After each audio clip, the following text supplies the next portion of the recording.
మా ప్రియమైన పరలోకపు తండ్రి, మీ ఘనమైన నామమునకు కృతజ్ఞతాస్తుతులు చెల్లిస్తున్నాము.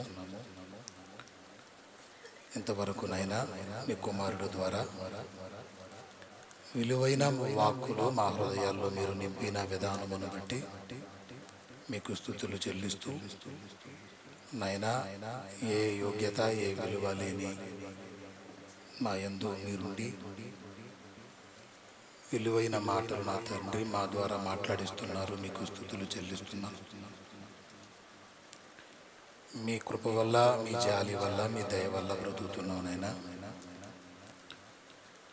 ఇంకనూ రావలసిన నీ బిడ్డలందరినీ సకాలంలో నడిపించి విలువైన మీ మాటలు మా అందరితోనూ మాట్లాడమని, మేము ఎలా బ్రతకాలని మీరు మాకు జన్మనిచ్చారో, నా తండ్రి ఎలా జీవించకూడదు అని మీరు మా కొరకు ఎదురు చూశారు. మా అందరికీ అర్థమయ్యే విధంగా మీ మాటలు మాతో మాట్లాడమని, మీ ఆత్మ సహాయం మా అందరికీ అనుగ్రహించమని యేసుక్రీస్తు ప్రభు వారి పరిశుద్ధ నామములో ఈ ప్రార్థన అడుగుచున్నాము తండ్రి, ఆమేన్. ప్రభునందు ప్రియులరా, మీ అందరికీ మరోసారి నా హృదయపూర్వక వందనాలు, శుభములు తెలియజేస్తూ, ఇంతవరకు మంచి మాటలు తమ్ముడు ద్వారా మనం విన్నాం. మరి మొదటి వర్తమానంలో అనేక మంది రాకపోవడం వల్ల వాటిని పోగొట్టుకుంటున్నారు. కాబట్టి చాలా శ్రేష్టమైనటువంటి సంగతులు, దయచేసి ఎవరు పోగొట్టుకోకూడదని నేను మనవి చేస్తూ ఉన్నాను. ప్రియులారా, మరి ఈరోజు మా పెద్దక్క నక్క వెంకటలక్ష్మి గారు చనిపోయిన రోజు. కాబట్టి ప్రార్థన అయిన తర్వాత మీ అందరికీ కూడా ఒక విందును సిద్ధపాటు చేయడం అనేది జరిగింది. అవన్నీ తీసుకుని వెళ్ళాలని ప్రభు పేరట మనవి చేస్తూ ఉన్నాను. మరి దేవుని మహాకృపను బట్టి మనం అందరం కూడా సజీవులుగా ఉన్నాం. దేవుడు మనల్ని ఎలా చూడాలని కోరుకుంటున్నాడో, మనం బ్రతికే కొద్ది దినాలు గతంలో మీకు తెలియపరిచాను. నేను ఒక ప్రాంతంలో చెప్పాను, మీరు విన్నారు. మరణానికి ముందు మనం ఎలా బ్రతకాలి అనేది చెప్పడం జరిగింది. ప్రతి మనిషికి కూడా తప్పనిసరిగా వచ్చేది మరణం. ఎవ్వరూ కూడా తప్పించుకోలేరు. మరణానికి ఎవ్వరూ కూడా అతీతులు కాదని మీకు జ్ఞాపకం చేస్తున్నాను. నిన్నటి దినాన ఏలూరులో ఒక ఇన్సిడెంట్ చూశాను టీవీలో. ఇద్దరు అన్నదమ్ములు ఉన్నారు. అన్నయ్య గ్యాస్ బండ్ వ్యాపారం పని చేస్తున్నాడు. మీద పడిపోయింది అది పాపం. సరే హాస్పిటల్లోకి తీసుకెళ్లారు, కొంచెం వైద్యం చేశారు, తర్వాత చనిపోయాడు. చనిపోయాడండి. ఈ వార్త విన్న తమ్ముడు కూడా హార్ట్ స్ట్రోక్ వచ్చి అక్కడికక్కడే చనిపోయాడు పాపం. రెండు విచిత్రమైనటువంటి మరణాలు చూడండి ఎలా ఉన్నాయో. మరణం ఎప్పుడు ఎక్కడ మన కొరకు ఎదురు చూస్తుందో, పొంచి ఉన్నదో మనకు తెలియదు. కాబట్టి మన ముందు మరణం అనేది ఉందని మనం ప్రతి అడుగు వేస్తూ బహు జాగ్రత్త కలిగి మనం బతకాల్సిన అవసరం మనకుంది. మరి మా అక్క వెంకటలక్ష్మి గారు మీ అందరికీ తెలుసు. కోవిడ్ టైంలో ప్రజలు ఎలా చూస్తున్నారో, కోవిడ్ వచ్చింది అని అనుమానాలతో నాతో చెప్పినప్పుడు, మరణానికి ముందు మాట్లాడింది. మనుషులు చాలా ఘోరంగా ఉన్నారు చిన్న అని నాతో మాట్లాడింది. ఇంకా ఆ భయంతో చనిపోయింది. కోవిడ్ కూడా లేదు తనకి. మనుషులు చూపులు, మనుషుల ప్రవర్తనలు, ఇవన్నీ నాతో మాట్లాడింది. నేను రానా అంటే వద్దు చిన్న, నువ్వు రావద్దు అంది. అంతకు ముందే మంచి మీటింగ్స్ పెట్టించింది అక్కడ. మానవుని అంతిమ యాత్ర అని 3 రోజుల మీటింగ్స్. నేను ఇక్కడి నుంచి ఎవరిని తీసుకెళ్ళినా, ఏ సేవకుడిని నేను తీసుకెళ్ళినా చాలామంది వచ్చేవారు నాతో పాటు. అల్లంకల్లో ఉన్న ఫ్రూట్స్, ఫ్లవర్స్ ఇవన్నీ కూడా, గోదావరి ఇవన్నీ కూడా మనం కాలక్షేపం చేస్తుంటే మమ్మల్ని ఎలాగైతే తల స్నానాలు చేయించి ఎంత ప్రేమగా చూసేదో ప్రతి సేవకులను కూడా అలాగే చూసేది. ఇప్పటికీ కూడా అటేపు వెళుతున్నప్పుడు ఆ రోడ్డు వరకు వచ్చి సాగనంపేది. అవన్నీ గుర్తొస్తూ ఉంటే వెళ్ళిన అటేపు వెళ్తున్న ప్రతిసారి కూడా. నిజంగా మరి మా అక్క లేకపోవడం అనేది ఒక విధమైన బాధాకరమే. కానీ దేవుని చిత్తాన్ని మనం ఎవ్వరం కూడా కాదనలేము. వాక్యాన్ని చాలా ఇష్టపడేది. ప్రారంభంలో నాతో బైబిల్ క్లాస్ కూడా పెట్టించింది. ప్రియులారా, అవన్నీ ఫొటోస్ చూస్తూ ఉంటాను అప్పుడప్పుడు. హాస్పిటల్లో మంచి భయంకరమైన కోవిడ్ టైం అది. ఎటు చూసినా శవాలు ఉన్న టైం అది.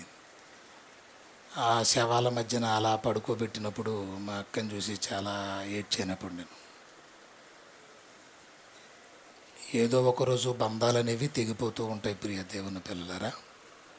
బ్రతికున్నప్పుడే ఆ బంధాలు, ఆ విలువలు తెలుసుకుని ఉన్నతంగా మరి ప్రేమ కలిగి జీవించటం అనేది చాలా అవసరం. కాబట్టి మనందరికీ కూడా మరణం అనేది ఉంది. అది తెలిసి కూడా మనిషి రకరకాలుగా బ్రతకటం అనేది చాలా విచారకరం. కాబట్టి ప్రియులారా, మరి ఎవరి మరణం ఎప్పుడు పొంచి ఉందో, ఎవరి మరణ వార్త ఎప్పుడు వినాల్సి వస్తుందో అని గుండెల్ని గుప్పిట్లో పెట్టుకుని మనం ప్రతి అడుగు వేయాల్సిన పరిస్థితుల్లో ఉన్నాం. చాలా అంటే చాలా భయంకరమైన దినాలు. ప్రేమలు చచ్చిపోతున్న దినాలు, అక్రమము విస్తరించిపోతున్నటువంటి దినాలు. దేవుడు మనల్ని ఎలా ఉండాలని కోరుకున్నాడో, క్రైస్తవులుగా మనకు ఒక గొప్ప నిరీక్షణ మనకు ఇవ్వకపోతే మనం ఏమైపోదుమో ప్రియులరా. గొప్ప నిరీక్షణ మనకు ఇచ్చాడు. మరణం అనేది మరొక ఉన్నతమైన జీవితానికి ప్రారంభమని దేవుడు మనల్ని ఎంతగానో బలపరుస్తున్నాడు, ఆదరిస్తున్నాడు ప్రియులరా. కాబట్టి కుటుంబం కూడా ఏం చేయాలంటే మరి బాధపడటం, ఏడవటం వల్ల అలాంటి ప్రయోజనం లేవు. మరణం అనేది మనకంటే ముందు వస్తుంది వెళ్ళేవాళ్ళకి. కాబట్టి ఎలా బ్రతుకుతున్నాం అనేది, ఎంత తక్కువ కాలం బ్రతుకుతున్నాం అనేది కూడా కాదు, ఎలా బ్రతుకుతున్నాం అసలు. ఎంత ఎక్కువ కాలం బతికామన్నది ఇంపార్టెంట్ కాదు, అసలు ఎలా బ్రతుకుతున్నాం అనేది చాలా ఇంపార్టెంట్. కాబట్టి ప్రియులరా, మరి తప్పనిసరిగా వారి కుటుంబం గురించి మనం అందరం కూడా ప్రార్థన చేయవలసిన వారమై ఉన్నాం. కాబట్టి దేవుడు రాస్తున్న పరిశుద్ధ గ్రంథంలో ఉన్న మాటలను మనం ఆలోచన చేద్దాం. మనల్ని ఎలా ఉండాలనుకున్నాడంటే దేవుడు, క్రైస్తవుడు లోకంలో ఎలా జీవించాలి అనేది మనం ఆలోచన చేయబోతున్నాం. క్రైస్తవ జీవితం అంటే చాలా విలువైంది, చాలా అంటే చాలా విలువైంది. నేను ఎప్పుడు విలువలేని వాడిని, చాలా పేదవాడిని, చాలా దరిద్రుణ్ణి అని అనుకోకూడదు. ఎప్పుడు ముందు మన విలువ మనం గుర్తించుకోవాలి, మన విలువ మనం తెలుసుకోవాలి. రాజమండ్రిలో చెప్పాను ఒక ఎగ్జాంపుల్ ఒకటి. ఒక పేద వ్యక్తి వెళ్ళి అడుగుతున్నాడు ఏమనంటే, నాకేమీ లేదు, ఉండడానికి లేదు, తినడానికి లేదు, ధరించుకోవడానికి ఏమీ లేవు, నా అంత పేదవాడు ఎవరు లేరు అన్నప్పుడు, నువ్వు ఎక్కడ ఉంటావు అని అడిగాడు ఒక ఆయన. నువ్వు ఎక్కడ ఉంటావు అని అడిగితే, చెరువు గట్టు దగ్గర ఉంటాను. ఓకే, చెరువు గట్టు దగ్గర ఉంటావు. నీకు ఒక 10,000 ఇస్తానని నీ కళ్ళు ఇచ్చేస్తావా అని అడిగాడు. నేను ఇవ్వనన్నాడు. కిడ్నీలకి ఎంత ఇస్తాను ఇచ్చేస్తావంటే ఏది ఇవ్వను అంటున్నాడు.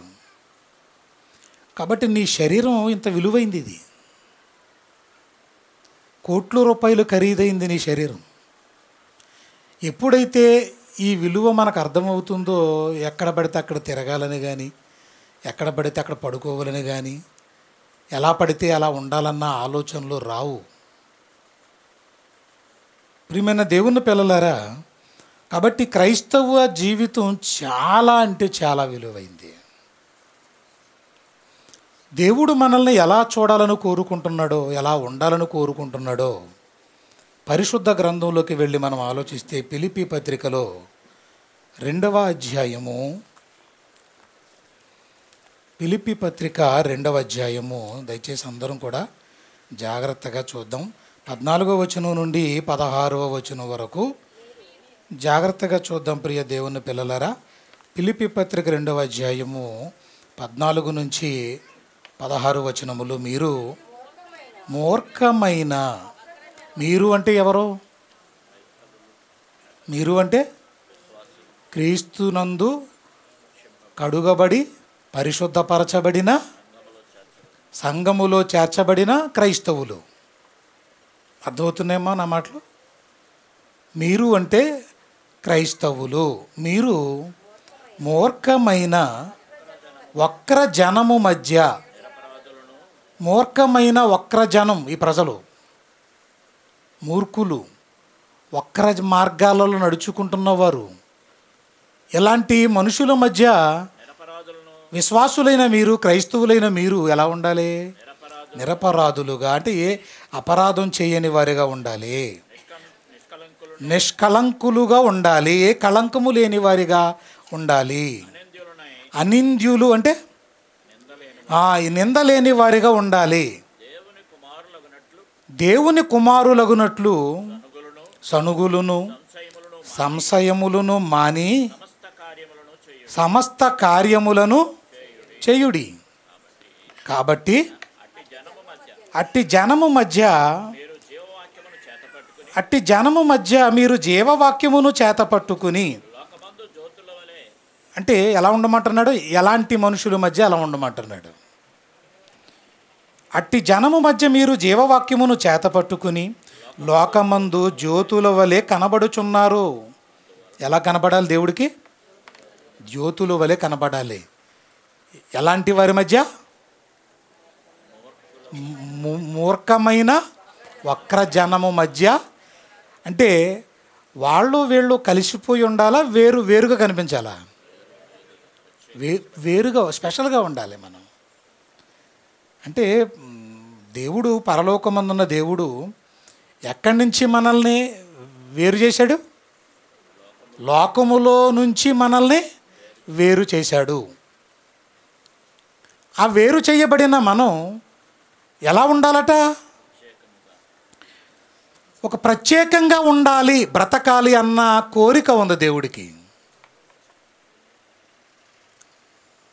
మరి ఆ ప్రత్యేకత కలిగి బ్రతుకుతున్నామా మనం?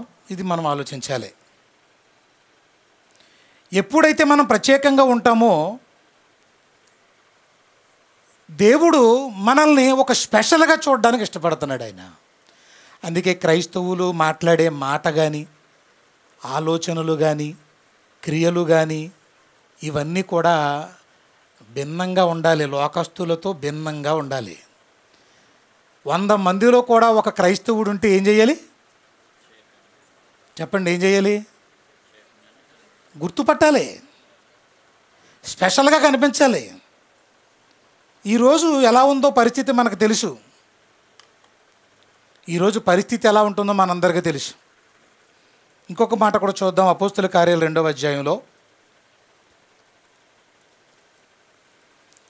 40వ వచనాన్ని చూద్దాం ప్రియులారా. అపోస్తుల కార్యములు 2వ అధ్యాయము 40. ఇంకను అనేక విధములైన మాటలతో సాక్ష్యమిచ్చి మీరు మూర్ఖులగు ఈ తరము వారికి వేరై మూర్ఖులగు ఈ తరము వారు. ఈ తరం వారు ఎలా ఉన్నారు? మూర్ఖులకు ఈ తరము వారికి వేరై రక్షణ పొందుడని వారిని హెచ్చరించెను. అంటే ఎలా ఉండమంటున్నాడు? క్రీస్తు రక్తములో కడగబడిన క్రైస్తవులు, పరిశుద్ధపరచబడిన వారు, పవిత్రులైన వారు, దేవుని పిల్లలైన వారు ఈ లోకములో ఎలా కనిపించాలి? ప్రత్యేకంగా, స్పెషల్. విదేశాల నుంచి ఎప్పుడన్నా ఫారినర్స్ వచ్చారనుకోండి మన దేశానికి, వాళ్ళు స్పెషల్గా కనపడతారు, కనిపించరా? కనపడగానే వీడు దొర అంటాం మనం. తెల్ల దొరలు అని మాట్లాడడం మన అందరికి తెలిసి. చిన్నప్పుడు వాళ్ళు వెనకాల పరిగెడుతుండే వాళ్ళు, ఇప్పుడంటే లెక్కజామలు ఇదిలేండి. అంటే ఏ దేశం నుండి వచ్చినా వాళ్ళ ప్రత్యేకం, వాళ్ళ మాట స్పెషల్గా ఉంటుంది, వాళ్ళ రూపం స్పెషల్గా ఉంటుంది. ఇప్పుడు క్రైస్తవులు కూడా ఎలా ఉండాలి అంటున్నాడంటే, మూర్ఖులైపోతున్న ఈ తరములో వేరుగా ఉండాలి నా పిల్లలు అంటే దేవుని ఉద్దేశం ఏంటి తెలిసేయండి? మనల్ని చూపించి ఈ లోకస్తులైన ప్రపంచ ప్రజలందరికీ నిన్ను చూపించి తాను మహిమ పొందాలి, తాను గణపరచబడాలి అని కోరుకుంటున్నాడు దేవుడు. నిన్ను చూస్తే దేవుడు ఎంత గొప్పవాడో అని ప్రజలు దేవుడికి మహిమ తీసుకురావాలి. మనల్ని చూడగానే వీళ్ళు ఇంత విచిత్రంగా మాట్లాడుతున్నారేంటి, వీళ్ళు చేసే పనులు ఇంత విచిత్రంగా ఉన్నాయేంటి, వీళ్ళ ప్రవర్తన చాలా విచిత్రంగా ఉందేంటి. రేఖాబీయుల గురించి విన్నాం మొదటి వర్తమానంలో. నిజంగా వాళ్ళు స్పెషలే కదండి, వాళ్ళు స్పెషలేనా? ఎవరో మనిషి చెప్పిన మాటకి ఎంత విలువనిచ్చారండి వాళ్ళు. సాక్షాత్తు దేవుని మాటలకు ఈరోజు విలువనివ్వని మనుషుల్ని చూసి ఆయన ఎంత బాధపడిపోతున్నాడో ప్రియమైన దేవుని పిల్లలారా. లోకంలో బ్రతుకుతున్న వారిని వేరు చేసి క్రీస్తు రక్తములో కడగబడి పరిశుద్ధపరిచి నిన్ను ఒక స్పెషల్గా ఈ ప్రపంచానికి చూపించాలనుకుంటున్నాడు దేవుడు. చూడండి, రోమపత్రికలో కూడా ఒక మాట వ్రాయబడి ఉంది. రోమపత్రిక 6వ అధ్యాయము, రోమపత్రిక 6వ అధ్యాయము 3వ వచనములో, క్రీస్తు యేసులోనికి, రోమపత్రిక 6వ అధ్యాయం 3వ వచనం, క్రీస్తు యేసులోనికి బాప్తిస్మము పొందిన మనమందరం ఆయన మరణములోనికి బాప్తిస్మము పొందితిమని మీరు ఎరుగరా అన్నాడు. చూడండి, అంటే బాప్తిజం పొందడం అంటే ఎంత గొప్ప విషయం అది. బాప్తిజం పొందడం అంటే ఎంత విలువైన పని అది. క్రీస్తు మరణములోనికి బాప్తిజం పొందిన వారం అవుతున్నాం. మా బాప్తిజమాలు తీసుకున్న రోజులు గుర్తున్నాయా ఎవరికన్నా? మీరు బాప్తిజమాలు తీసుకున్న ఆ రోజులు ఆ క్షణాలు మీకు గుర్తున్నాయా? అది సామాన్యమైంది కాదు. ఆ రోజు పొందుకున్న రక్షణ ఎత్తుకుపోయేవాడు ఒకడు ఉన్నాడు. ఆ రక్షణ పోయే ప్రమాదంలో ఉంది. దాన్ని మీరు కాపాడుకోవాలి. ఈరోజు మన క్రైస్తవులుగా చాలా బాధ్యతలు ఉన్నాయి మనకి. దేవుని వాక్యాన్ని నేర్చుకోవాలి, మనం బాగా నేర్చుకోవాలి. నేను నేర్చుకోనంటే కొత్త ఒప్పుకోడైనా నేర్చుకుని, మరి ఎప్పుడు నేర్చుకుంటామో, ఎప్పుడు నేర్చుకున్నది గబగబా మనం ఎప్పుడు చేస్తాం? మనం ఎప్పుడు? ఇంకా మనం ఎక్కడ ఆగిపోయాం? మనం ఎప్పుడు తెలుసుకుంటావో, ఎప్పుడు కార్యములు చేస్తామో, ఇవన్నీ చాలా పెండింగ్ అయిపోతున్నాయి దేవుని పిల్లలారా. చాలా పెండింగ్లో ఉన్నాయి. బాప్తిజం ఎంత విలువైందంట, ఎంత విలువైందంట. క్రీస్తు యేసులోనికి బాప్తిజం పొందిన మనం అందరం ఏదో నీళ్ళల్లోకి వెళ్ళి మునిగేసి బయటకు వచ్చేసామనుకుంటున్నాం కదా. ఇది ఎంత విలువైందంటే, ఆయన మరణములోనికి, శిలువ మరణం పొందాడు కదా ప్రభువు, ఆ శిలువ మరణములోనికి మనం బాప్తిజం పొందామంటున్నట్టు. ఎంత విలువైంది బాప్తిజం. అందుకే రక్షణ కాపాడుకోవాలి, పరిశుద్ధత కాపాడుకోవాలి, విశ్వాసము కాపాడుకోవాలి. లేదంటే దుష్టుడు ఎత్తుకుపోయే ప్రమాదము ఉంది. అంత విలువైనది. యేసుక్రీస్తులోకి బాప్తిజం పొందడం అంటే ఏంటి అర్థం? ఏంటి? జీవంలోకి పొందావు. బాప్తిజం పొందావంటే నువ్వు జీవంలోకి వచ్చేసావు నువ్వు. ఇంకొక మాట కూడా చూద్దాం ప్రియులారా.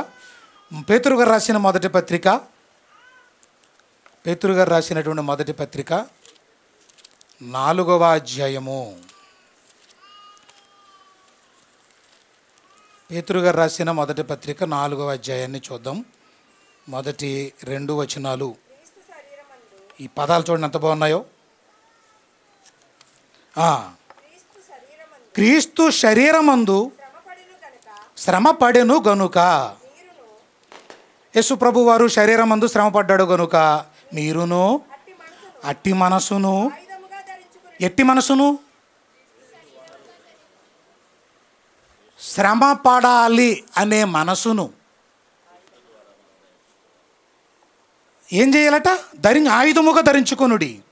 శరీర విషయములో ప్రతివాడు శ్రమపడినవాడు శరీరమందు జీవించు మిగిలిన కాలము ఇక మీదట మనుజాశలను అనుసరించి నడుచుకొనక. చూడండి, మిగిలిన కాలం ఉంది కదా, ఇప్పటి వరకు ఏదో తెలుసో తెలియకో మీరు బ్రతికేశారు కదా.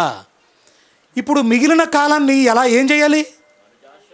మనుజాశలను అనుసరించి నడుచుకొనక దేవుని ఇష్టానుసారముగానే నడుచుకొనున్నట్లు పాపముతో జోలి ఇక ఏమీయూ లేక ఉండుము.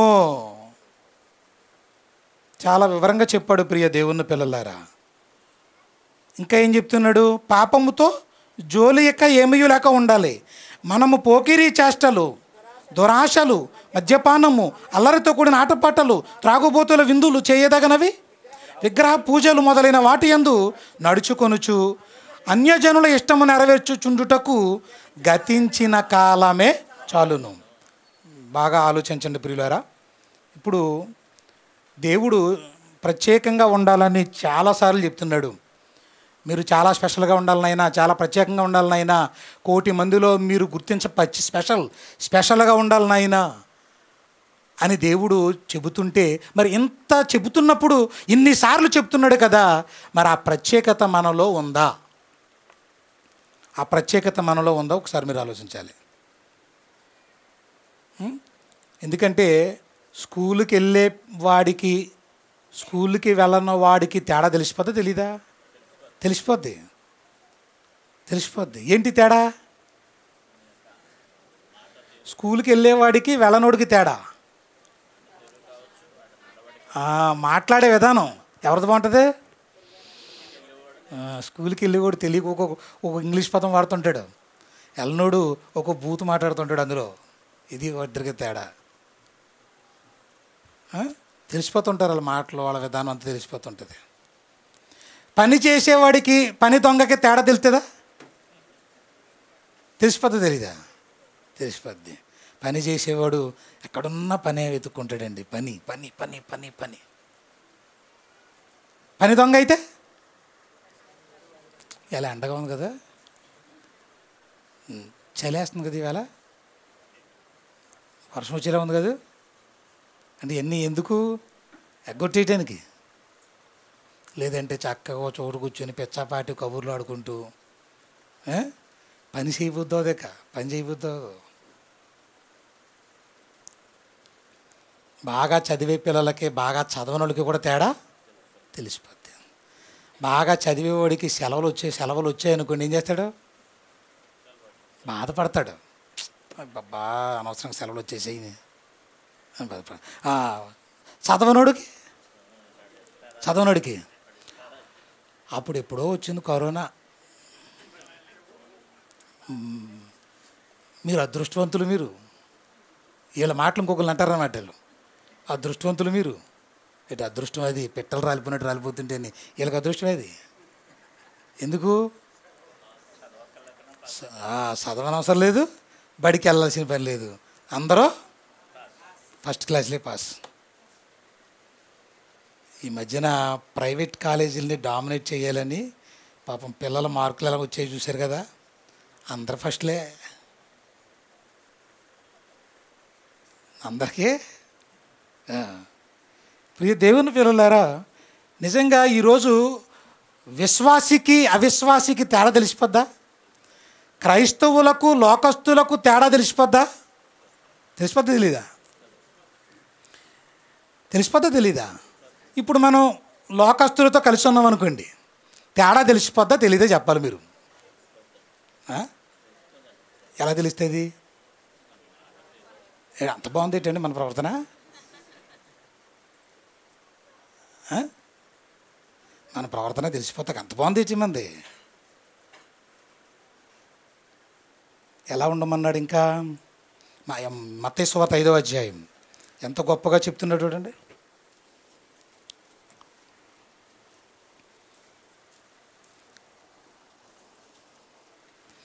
మత్తయి సువార్త 5వ అధ్యాయం 14వ వచనం. మీరు అంటున్నాడు మళ్ళీ, మీరు లోకమునకు వెలుగై ఉన్నారు. కొండ మీద ఉండు పట్టణము మరుగై ఉండనేరదు. మీరు లోకమునకు వెలుగు. అంటే లోకం చీకటిగా ఉంది. ఏమండి, చీకటి ఉన్న చోట వెలుగున్న చోట చీకటి ఉండదు. వెలుగున్న చోట ఏముండదు. ఇప్పుడు వెలుగు అంటే ఎవరు అనుకుందాం చెప్పండి. యేసుప్రభువా మీరు అన్నాడు. మరి మీరు అంటే చెప్పండి. యేసుప్రభు వారు వెలుగే. మనం ఏం మాట్లాడతలేదు ఇటు. అంటే లోకం ఎలా ఉందట? చీకటితో ఉంది. క్రైస్తవుడిని ఎలా ఉండమంటున్నాడు? వెలుగుగా ఉండాలి. కొండ మీద ఉండు పట్టణం మరుగై ఉండదు. అక్కడ వెలుగు ఉంటే ఎలా ఉంటుంది? మొత్తం అందరికీ కనబడుతుంది, వెలుగు ప్రకాశిస్తున్నట్టుగా. అంత ఎత్తులో ఉండాలి క్రైస్తవుడు ఎప్పుడుని. అంత ప్రత్యేకంగా ఉండాలి క్రైస్తవుడు ఇప్పుడు కూడా. ఏదో ఆదివారం మాత్రం ప్రత్యేకంగా కనపడతాం. ఎలాగా? తెల్ల బట్టలు వేసుకుని, కొంతమంది తెల్ల బట్టలు వేసుకుంటారు, చేతిలో బైబిల్ ఉంటుంది. దాన్ని బట్టి ఎలా చెప్పవచ్చు వీళ్ళని? ఏంటి వీళ్ళు క్రైస్తవులేనని చెప్పవచ్చు. ఎందుకు? బైబిల్ ఉంది చేతిలో, నీ వస్త్రధారణ మారింది. ఇలాగ కాదు మారాల్సింది. ఇలా కాదు. చాలామందిలో కూడా మనం ఎలా కనిపించాలంటే, మనల్ని చూపించి దేవుడు తాను మహిమపరచబడాలనుకుంటున్నాడంటే మనం ఎలా బతికితే దేవుడు ఇష్టపడతాడో ఆయన ఆశ, ఆయన కోరిక. అండి, మన పిల్లలు ఉన్నారనుకోండి, చాలామందిలో మన పిల్లల్ని పొగిడితే ప్రత్యేకంగా, ఎలాగైనా మీ పిల్లలు స్పెషల్ అండి అంటే ఎలా ఉంటుంది మనకి? చాలా ఆనందం కదా, చాలా ఆనందం కదా. దేవుడు కూడా మీ పిల్లలు స్పెషల్గా ఉన్నారు అని పిలవబడితే దేవుడు ఎంత ఆనందించడానికి ఇష్టపడుతున్నాడో, ఎంత సంతోషించడానికి ఇష్టపడుతున్నాడో అన్నది మనకు అర్థమవ్వాలి. అందుకే ఇప్పుడు కూడానండి చీకటి, వెలుగు ఉన్న చోట ఏముండదు? చీకటి ఉండదు. లోకమున్న చోట అంటే చీకటి ఉన్న చోట వెలుగు ఉండదు. ఇది మీకు అర్థమైపోవాలి. మరి వెలుగున్న చోట చీకటి ఉండదు, పాపం ఉన్న చోట చెప్పండి, పాపం ఉన్న చోట క్రైస్తవుడు ఉండకూడదు. లోకమున్న చోట ఏమ్మా మాట్లాడలేకపోతున్నారు ఏంటి? అంటే వెలుగున్న చోట చీకటి ఉండదు. క్రైస్తవుడు ఉన్న చోట లోకం ఉండకూడదు. క్రైస్తవుడు ఉన్న చోట పాపం ఉండకూడదు. అవి ఉన్న చోట క్రైస్తవుడు ఉండకూడదు. కానీ ఎలా ఉంటుంది? ఎలా ఉంటుంది జరుగు చెప్పాలి. మీరు ఎలా ఉంటున్నారండి? ఖచ్చితంగా ఎలా ఉంటారు? నిజంగా దేవుని వాక్యానికి మొదటి స్థానాన్ని ఇచ్చేవారు కావాలండి. ఈరోజు మనం ఇస్తున్నామా ఇవ్వటం లేదా అనేది మనకు అర్థమైపోద్ది. కొంతమందిని చూస్తూ ఉంటామండి, ఈ మీటింగ్ పెట్టడానికి మా కార్యక్రమాలు కొన్ని వదులుకున్నాం, మానుకున్నామండి, చెయ్యాలనుకోలేదు, తర్వాత ఎప్పుడో చేసుకుందాం, ముందు మీటింగ్ పెట్టాలనుకుంటున్నాం అన్న వాళ్ళను కూడా చూసాం మా జీవితాల్లో. మనం ఏం చేస్తాం చెప్పండి? అంటే దేని కొరకు దేన్ని వదులుకున్నారు చెప్పండి? దేవుడు పని ఉన్న టైంలో మీకు ఒక 1000 రూపాయలు లేదా 2000 రూపాయలు కలిసి వచ్చేది ఏదైనా పని దొరికిందనుకోండి, లేదా 10,000 రూపాయలు, ఏం చేస్తారు మీరు? దేన్ని వదులుకుంటారు చెప్పండి? దేన్ని వదులుకుంటారు? మీరు ఏం చేస్తారు చెప్పండి? అది నీకు అర్థమైంది? మళ్ళీ చెప్పనా? దేవుని సన్నిధి ప్రార్థన మహిమ కలిగే కార్యక్రమం ఉన్నప్పుడు మీకు ఏదన్నా 10 రూపాయలు వచ్చేది ఉంది, 10,000, ఏం చేస్తారు ఏమా? 10,000 కోసమే వెళ్ళాలి. వెళ్ళాలా? ఎక్కడికి వెళ్తారు చెప్పండి? ఏదైనా మానుకుంటామండి? చీకటిలో వెలుగుగా ఉండమన్నాడు, లోకములో జ్యోతిగా ఉండమన్నాడు. ఈ మూర్ఖులకు వక్ర జనము మధ్య లోకంలోనే ఉన్నారు, కానీ లోకంలోనే ఉండండి, ఇంకెక్కడ ఉంటాం మరి. కానీ లోకస్తులుగా ఉండొద్దు, మీరు ప్రత్యేకంగా ఉండండి. మీ మాట ప్రత్యేకంగా ఉండాలి, నీ క్రియలు ప్రత్యేకంగా ఉండాలి, నీ ఆలోచన ప్రత్యేకంగా ఉండాలి, నీ జీవన విధానం ప్రత్యేకంగా ఉండాలి. ఉంటుందా మరి? ఉంటుందా? ఆయన కోరిక చూసారా ఏమైపోయిందో? ఆయన కోరిక చూసారా ఏమైపోయిందో? ప్రియమైన దేవుని పిల్లలారా, ఎందుకు ఇంత ప్రత్యేకంగా ఉండమంటున్నాడు దేవుడు? శరీరానికి బ్యాక్టీరియాల వల్ల, వైరస్ల వల్ల ఎలా జబ్బులు, రోగాలు వస్తున్నాయో, ఈరోజు లోకస్తుల వలన క్రైస్తవులుగా ఉన్నవారికి చాలా ప్రమాదకరమైన పరిస్థితులు ఉన్నాయి. ప్రియమైన దేవుని పిల్లలారా, కొన్ని సంఘటనలు వింటున్నప్పుడు చాలా ఆశ్చర్యం అనిపిస్తుంది. భయంకరమైన ప్రణాళికలు జరుగుతున్నాయంటే క్రిస్టియానిటీ మీద. కోట్లు రూపాయలు దించి మొత్తం క్రైస్తవ్యాన్ని కనబడకుండా చేసేద్దామన్న ప్రణాళికలు భయంకరంగా జరుగుతున్నాయట. ఇది ఏమవుతుందంటే చివరికి క్రీస్తు రావడానికి అతి సమీపంగా ఉండే విధంగా మారిపోతుంది పరిస్థితి. ఇప్పుడు ఒక మాట చూద్దాం ప్రియులు, ఇంకొక మాట. దేవుడు ఎన్ని జాగ్రత్తలు తీసుకుంటున్నాడు చూడండి. 2వ కొరింథీ పత్రికలో వ్రాయబడిన మాటలు. 2వ కొరింథీ పత్రిక 6వ అధ్యాయము 14వ వచనం. 2వ కొరింథీ పత్రిక 6వ అధ్యాయము 14వ వచనం నుండి జాగ్రత్తగా చూడండి. మీరు, పౌలు గారు మాట్లాడుతున్నారు పరిశుద్ధాత్మ ప్రేరణతో, మీరు అవిశ్వాసులతో విజ్జోడుగా ఉండకుడి. అంటే అంటే అర్థం ఏంటి? అర్థమైంది మీకు? అర్థం కాకుండా ముందుకెళ్ళకూడదు మనం. మీరు అవిశ్వాసులతో విజ్జోడుగా ఉండకుడి అంటే ఏంటి? అంటే కలిసిమెలిసి ఉండకూడదు. ఇప్పుడు చదవండి అలాగా.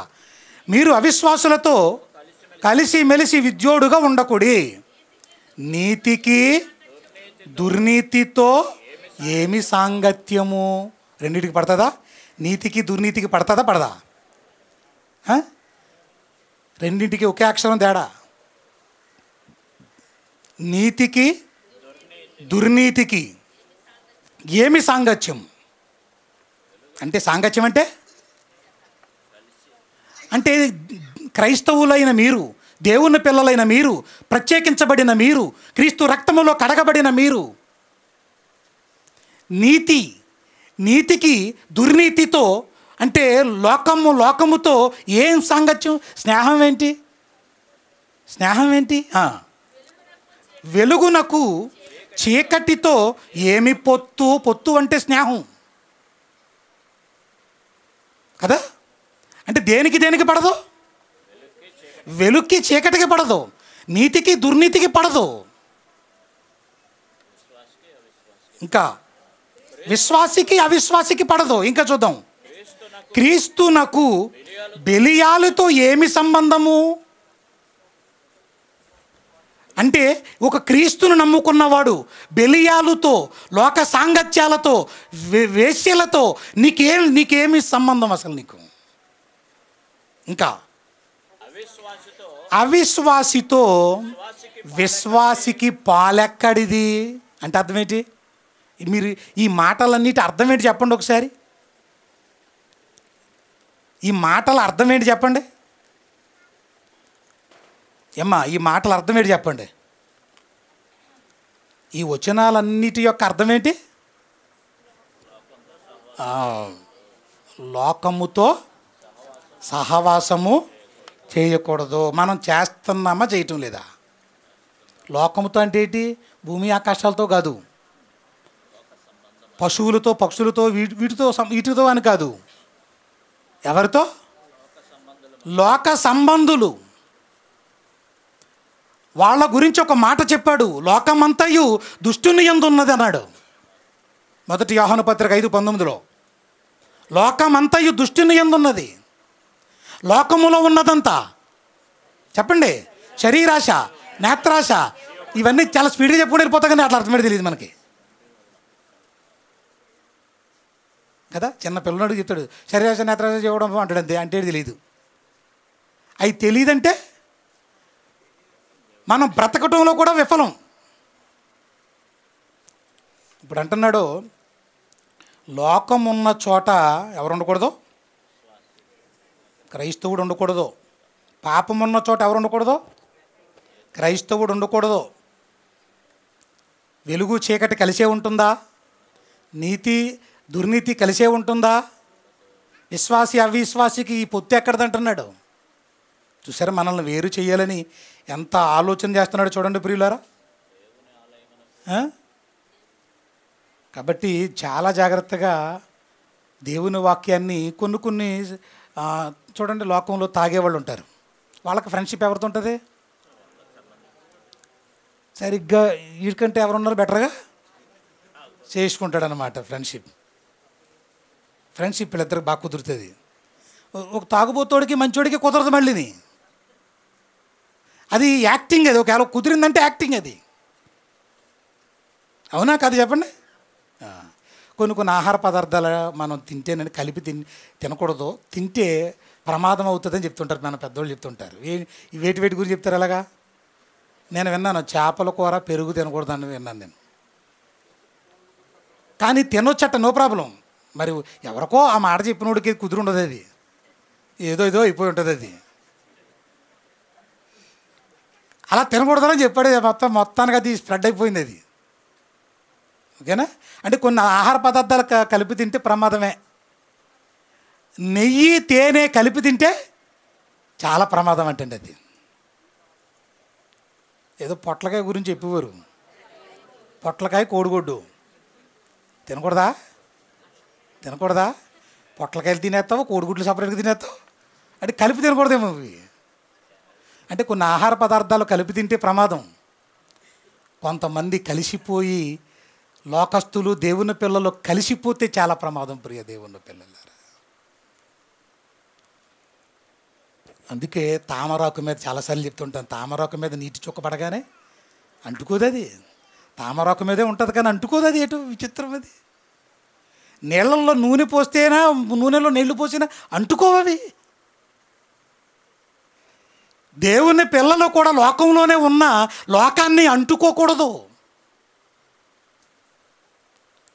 లోకాన్ని లోపలికి రానివ్వకూడదు.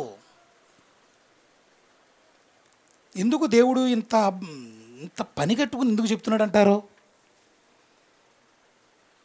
ఎందుకంటే దేవుని పిల్లలు లోకస్తులతో కలిస్తే ఒక భయంకరమైనటువంటి సంఘటన జరిగింది. అది తెలుసు దేవుడికి, అది తెలుసు.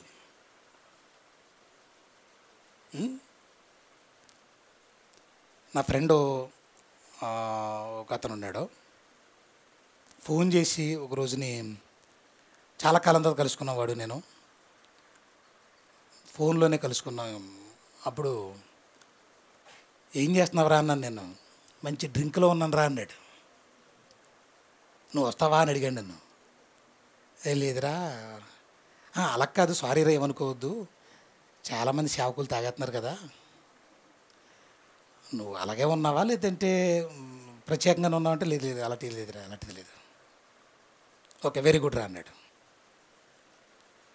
మనం ఏం చేస్తామంటే లోకస్తుల దగ్గరికి వెళ్ళినప్పుడు లోకస్తులతో కలిసిపోవడం, దేవుని పిల్లలు రాగానే దేవుని పిల్లలతో కలిసిపోవడం. నువ్వెవరు అసలు? నువ్వెవరో? నిన్నేమనుకోవాలి దేవుడు? నిన్నెవరు అనుకోవాలి దేవుడు? చూసారా? అంటే మనల్ని ఎంత ప్రత్యేకంగా ఉండమంటున్నాడు మనం ఆలోచించాలి. అందుకే ఏం జరిగింది పాత నిబంధనలో అంటే ఒక భయంకరమైన సంఘటన జరిగింది. అది చూద్దాం, వివరాల్లోకి వెళదాం ప్రియ దేవుని పిల్లలారా. న్యాయాధిపతుల గ్రంథంలో రాయబడిన మాట అది. న్యాయాధిపతుల గ్రంథం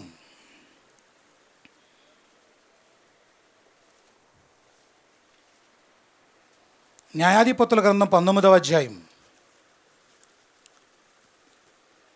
న్యాయాధిపతుల గ్రంథము 19వ అధ్యాయము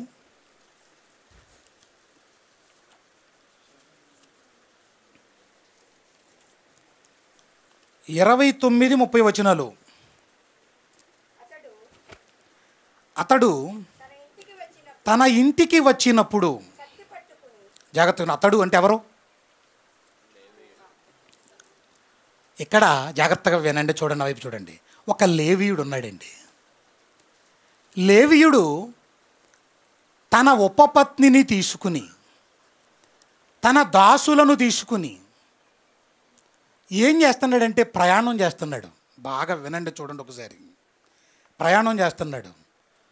అప్పుడు ఏం జరిగిందంటే, వారు వెళ్ళి కొంత సమయం వచ్చేసరికి ఒక ప్రాంతం దగ్గర ఆగాల్సి వచ్చింది. వీళ్ళు పొద్దుగుంకుతుంది, చీకటిపోతుంది. పనివాడు అడుగుతున్నాడు, ఈ పలానా ప్రాంతంలో ఉందామా అని అడిగాడు. వద్దొద్దు, ఇది మన ప్రాంతం కాదు, ఇది వీళ్ళ అన్యులున్న ప్రాంతం. అది కొంచెం ఎదరకెళితే బెన్యామీను గోత్రానికి చెందిన ఒక ప్రజలందరూ మన వాళ్ళు ఉన్నారు, దేవుని సంతతికి చెందిన. మరి లేవీయుడన్నా బెన్యామీనుడన్నా వీళ్ళందరూ కూడా దేనికి సంబంధించిన వాళ్ళు? ఇశ్రాయేలు జనాంగం, 12 గోత్రాల వారు సంబంధించిన వాళ్ళు వీళ్ళు. అక్కడికి వెళ్ళిపోదాం అంటున్నాడు. చదువుదామండి. ఇక్కడ ఇతను ఏం చేశాడంటే, అతడు అంటే లేవీయుడు తన ఇంటికి వచ్చినప్పుడు కత్తి పట్టుకుని తన ఉపపత్నిని తీసుకుని ఆమె కేళ్ల ప్రకారము 12 ముక్కలుగా కోసి, ఏం చేశాడు? 12 పీసులుగా కీళ్ళు కోసేసాడు అన్నమాట. ముక్కలుగా కోసేసాడు, నరికేశాడు. నరికేసి ఏం చేశాడు? కోసేసి ఏం చేశాడు? ఇశ్రాయేలీల దిక్కులన్నిటికీ ఆ ముక్కలను పంపెను. అంటే 12 గోత్రాల వారి దగ్గరికి పంపించాడు. ఏంటి? ఉపపత్ని యొక్క శరీర భాగములు. బాగా వినండి. అప్పుడు దాన్ని చూచిన వారందరూ, ఇశ్రాయేలీయులు ఐగుప్తు దేశములో నుండి వచ్చిన దినము మొదలుకొని, ఏమండి వీళ్ళందరూ షాక్ అయిపోతున్నారు. మనం కూడా అంతే కదండి. శరీరంలో ఉన్న పార్టికల్స్ కనపడుతున్నాయంటే బయట ఆశ్చర్యం కదా. కుక్క ఒక చెయ్యెట్టుకుని వస్తుంది, మొన్న పేపర్లో వేసాడు. అందరూ ఆశ్చర్యపోతున్నారు, ఏంటిదంతా అని ఆశ్చర్యపోతున్నారు. ఇక్కడ 12 గోత్రాల వారికి 12 భాగములు ముక్కలుగా చేసి తన ఉపపత్నిని లేవీయుడు పంపించాడు. లేవీయుడు అనగానే దేవుని సేవ చేసేవారు. ఇది చూసిన ఇశ్రాయేలీయులు చాలా ఆశ్చర్యపోయారు, భయపడుతున్నారు. ఎందుకో చూడాలి మనం. చూడండి, ఇశ్రాయేలీయులు ఐగుప్తు దేశములో నుండి వచ్చిన దినము మొదలుకొని నేటి వరకు ఎలాంటి పని జరుగుటైనను వినబడుటైనను లేదు. అంటే ఐగుప్తులో నుంచి వచ్చాం కానీ మనం ఇప్పటి వరకు ఎలాంటి పని ఎవరు చేయటం కానీ ఇది వినటం కానీ మనం జరగలేదు. కానీ ఏంటి విచిత్రం, ఏంటి ఈ భయంకరమైన విచిత్రమైన కార్యమని ఆశ్చర్యపోతున్నారండి వీళ్ళు. మీరు ఇది మనస్సుకు తెచ్చుకుని దీనిని బట్టి ఆలోచన చేసి దీనిని గూర్చి మాటలాడుడని ఒకరితో ఒకరు చెప్పుకొనిరి. ఏం చేయమన్నాడు ఇక్కడ? ఏం చేయమంటున్నాడు? మొత్తానికి అన్ని 12 మంది గోత్రాలకు ఏం చేశాడు? 12 పార్సిల్స్ వచ్చేసాయి. ముక్కలుగా నరికేసిన భాగాలు పంపించాడు. ఎందుకు ఇలా జరుగుతుంది? ఒక లేవీయుడే తన సంబంధులుగా ఉన్న ఆ జనాంగానికి కీళ్లను కోసి పంపుతున్నాడు. ఎందుకు అసలు? ఏంటిది అని ఆలోచన. అసలు ఏం జరిగింది అని అంటే, ఈ లేవీయుడు ఏం చేశాడంటేనండి, ఏం జరిగింది, ఎందుకు ఎలా చేశాడు అంటే, ఈ లేవీయుడు ఉపపత్నిని తీసుకుని రావడానికి వెళ్ళాడు. న్యాయాధిపతుల గ్రంథంలో చూద్దాం ఇప్పుడు 19వ అధ్యాయం. అక్కడే 19వ అధ్యాయంలో న్యాయాధిపతుల గ్రంథం 19వ అధ్యాయము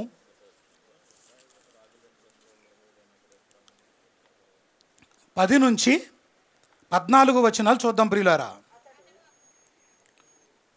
అతడు అక్కడ ఆ రాత్రి గడపనొల్లక, అంటే పనివాడు ఏమడుగుతున్నాడంటే, పొద్దుగుంకింది కదా, ఇక్కడ పడుకుందామా, ఇక్కడ ఉండిపోదామా అని అడుగుతున్నాడు. అతడు అక్కడ ఆ రాత్రి గడపనొల్లక లేచి వెళ్ళి ఎబూసను యెరూషలేము ఎదుటికి వచ్చెను. అప్పుడు జీను కట్టబడిన 2 గాడిదలను అతని ఉపపత్నియు అతనితో కూడా ఉండెను. అంటే ఈ లేవీయుడితో పాటు ఎవరెవరు ఉన్నారో చెప్తున్నాడు. ఎవరెవరు ఉన్నారంట? పనివాడు ఉన్నాడు, 2 గాడిదలు ఉన్నాయి, ఉపపత్నియు. వారు ఎబూసునకు సమీపించినప్పుడు, ఎబూసు అంటే ప్రాంతం, ఎబూసునకు సమీపించినప్పుడు ప్రొద్దు చాలా వ్రాలెను గనుక అతని దాసుడు, మనము ఎబూసీయులదైన ఈ పట్టణము ప్రవేశించి దానిలో ఈ రాత్రి బస చేయుదము రండని తన యజమానునితో చెప్పగా ఏమన్నాడు? అయ్యా, నా యజమానుడా, ఏలినవాడా, ఎబూసీయులదైనటువంటి పట్టణం ఎక్కడుంది?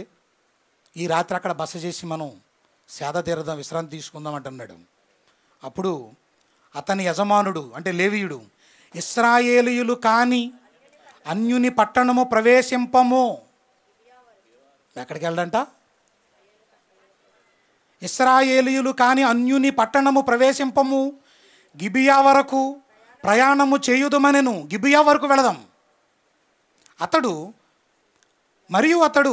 నీవు రమ్ము, ఈ స్థలములో ఏదో ఒక ఊరికి సమీపించి గిబియాలోనే గాని రామాలోనే గాని ఈ రాత్రి బస చేసేదమని అనెను.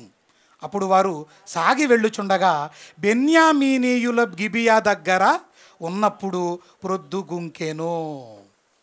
ఎవరి దగ్గరకు వచ్చేటప్పుడు గట? బెన్యామీనీయుల గిబియా దగ్గర ఉన్నప్పుడు. బెన్యామీనులు ఎవరు? బెన్యామీనీయులు ఎవరంటే ఈ లేవీయులకు సహోదరులు. ఏమవుతారు? అన్నలు అవుతారు. వీళ్ళందరూ కూడా ఒక వరుస. ఎందుకంటే ఇశ్రాయేలీయులు 12 మంది కుమారులు కూడా వారి జనాంగం అంతా ఇశ్రాయేలీయులు. అంతే కదమ్మా. యాకోబు పేరు ఇజ్రాయేల్ అని మార్చాడు దేవుడు. అతని సంతానం అంతా ఇశ్రాయేలీయులే. అందులో ఒక కుమారుడి పేరు లేవి. లేవి సంతానం అంతా ఇశ్రాయేలీయులే. అందులో మరొక సంతానం బెన్యామీను, వాళ్ళు ఇశ్రాయేలీయులే. ఇప్పుడు ఎక్కడికి వచ్చాడు? ఏదన్నా మనం దూరం అక్కడికి వెళ్ళామనుకోండి, అక్కడ మన ఊరోళ్ళు కూడా కాపురం ఉంటున్నారు అనుకోండి, ఏం చేస్తాం? మన ఊరోళ్ళు కూడా కాపురం చేస్తున్నారని తెలిస్తే వెళ్ళి చాలా అప్పుడు దాకా పడినోళ్ళు, ముఖం తెలియని వాళ్ళు, మీరు ఇక్కడ ఉన్నారా, రండి భోజనం చేయండి, మంచినీళ్ళు కూడా ఎవరు ఇక్కడ ఉన్నప్పుడు చాలా ప్రేమ మాట్లాడుకోవడాలు ఇవన్నీ చేస్తుంటారు.